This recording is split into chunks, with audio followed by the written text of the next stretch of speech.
En esta lección trabajaremos el equilibrio estático. Los problemas de equilibrio estático vamos a ver que se trabajan de una forma muy similar a los problemas dinámicos.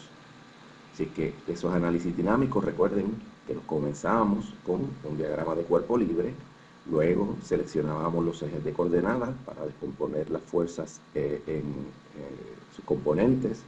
En el caso de las fuerzas, se escoge un eje cartesiano para empezar esa resolución en componentes. En el caso de los torques, hay posibilidad de rotación, escogíamos un eje para la rotación. Luego aplicábamos la segunda ley de Newton, que para el movimiento de traslación era que la suma de las fuerzas era masa por aceleración, y para el movimiento de rotación, suma de los torques era I por alfa. Pero en este caso, como vamos a trabajar condiciones o sistemas en equilibrio estático, pues las aceleraciones son cero, por lo tanto, la suma de las fuerzas es igual a cero y la suma de los torques es igual a cero. Y esas van a convertirse en nuestras condiciones de equilibrio que nos va a producir las ecuaciones para resolver por nuestras desconocidas. Con esto en mente, comencemos con un ejercicio para ilustrar cómo se hace el análisis. Digamos que tenemos un letrero de 100 kilogramos que se cuelga en el extremo de una barra de acero de 5 metros de longitud y 30 kilogramos de masa. La barra se sostiene de la pared, de la que descansa, por un cable que hace un ángulo con la pared de 37 grados y toca la barra a 1 metro de su extremo. Eso quiere decir que hay 4 metros desde la pared hasta donde toca el cable la barra. Vamos a calcular la tensión del cable y la fuerza que hace la pared sobre la barra. Como ambas fuerzas actúan sobre la barra, pues podemos resolver todas nuestras desconocidas simplemente haciendo un diagrama de cuerpo libre de la barra, es decir, haciendo un análisis de lo que ocurre con la barra. Esa barra está en equilibrio, así que escribimos las fuerzas y luego manejaremos los torques, además de las fuerzas. Bueno, empezamos siempre nuestro diagrama de cuerpo libre, que es las fuerzas que actúan a distancia, así que colocamos primero el peso de la barra. Técnicamente este es el único peso que vamos a colocar, porque recuerden que estamos haciendo un diagrama de la barra. El peso de la barra es como se indica, actúa en el mismo medio de la barra. Luego pasamos a las cosas que actúan en contacto con la barra. Empezamos con la cuerda que sostiene el letrero, con la cuerda que sostiene la barra. Esa cuerda o ese cable produce una tensión en la dirección indicada. En el caso del letrero, el letrero está en equilibrio, por lo tanto la cuerda que sostiene el letrero tiene que ser igual a su peso y esa tensión se manifiesta en la barra, así que tenemos una tensión que produce esa cuerda que va a ser equivalente al peso del letrero. Y entonces tenemos las fuerzas que actúan en la pared. Esta fuerza en la pared la podemos escribir de varias formas, ¿verdad? Voy a utilizar la metodología más simple de descomponer esa fuerza en dos componentes. Un componente perpendicular a la pared, que es la fuerza normal, y un componente paralelo a la pared, que es el equivalente de una fricción estática. Es decir, esa barra podría estar simplemente descansando sobre la pared, o podría también estar agarrada con algún tipo de mecanismo, un tornillo o algún otro, una bisagra o lo que fuera. En cualquiera de los casos, siempre la fuerza que hace la pared la podemos descomponer en esas dos fuerzas. Bueno, la fuerza que hace la pared tiene el componente vertical Fn, que es como se indica, y la fricción estática que la he colocado hacia arriba, pero que en principio podría ser hacia arriba o hacia abajo, dependiendo de cuáles sean las condiciones de fuerzas en la barra. Cuando hagamos el análisis veremos si hemos adjudicado estas fuerzas correctamente o si van en las direcciones contrarias. Bueno, pues teniendo nuestro diagrama de cuerpo libre, lo próximo sería escoger el eje de coordenadas. El eje de coordenadas cartesiano y el eje de coordenadas de rotación típicamente lo escogíamos de acuerdo a la aceleración, a la dirección en que aceleraba, ¿verdad? Cogíamos uno de los ejes en la dirección de la aceleración. Como aquí no hay aceleración, pues estamos en perfecta libertad de escoger los ejes como se nos plazca. Yo voy a escoger, por ejemplo, para el eje cartesiano, el eje indicado, porque si nos fijamos en las fuerzas, casi todas son horizontales o verticales. La única excepción es la tensión en el cable, y esa pues la descompondremos en su componente en X y su componente en Y. Para la rotación, el pivote lo podemos colocar en cualquier sitio. Podríamos colocarlo en algún lugar por ahí en el espacio, en el aire. Podríamos colocarlo en el extremo de la barra. Podríamos colocarlo en donde actúa el cable sobre la barra, en el medio o en el extremo donde descansa en la pared. Ciertamente hay sitios más convenientes que otros. Yo voy voy a seleccionar este lugar, porque los lugares para escoger el punto de pivote típicamente son dos preferencialmente. El primero sería el lugar en donde actúan la mayor cantidad de fuerzas concurrentes, y este es el lugar donde actúa la mayor cantidad de fuerzas concurrentes, o en algunos otros casos seleccionamos un punto en donde actúa alguna fuerza que es desconocida y que no nos interesa conocer.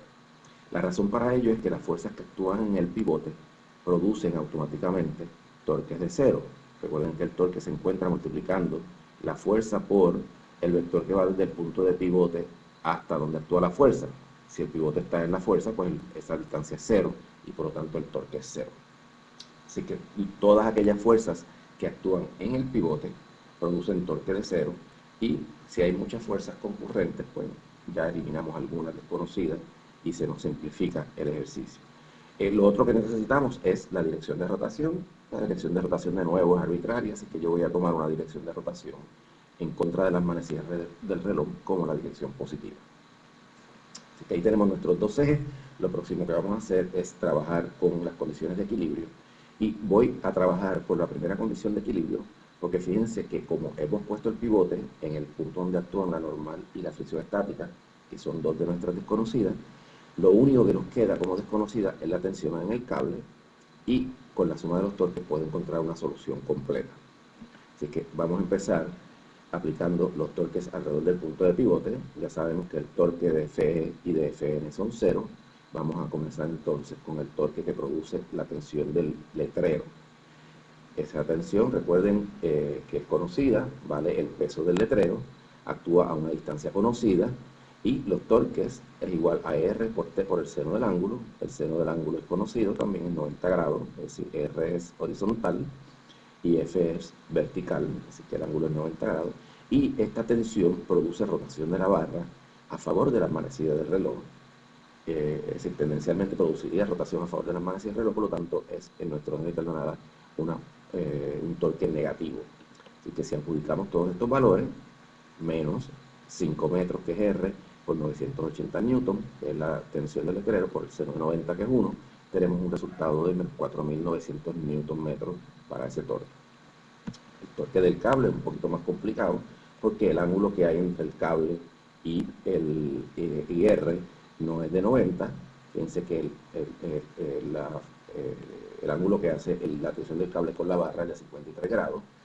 El ángulo, estrictamente hablando, que nos interesa es el suplementario de ese, que sería 127 grados, pero en principio podemos usar cualquiera de los dos, porque el seno de un ángulo y el seno de su suplementario son iguales.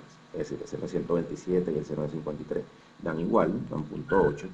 Esta tensión produce torque positivo porque hace girar la barra a favor, en contra de la manecilla del reloj, o sea, en nuestra dirección positiva.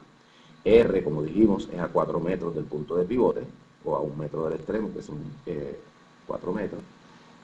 La tensión del cable es desconocida, así que nuestro torque sería 4 metros por T por 0.80, y eso nos daría 3.2 T por metro.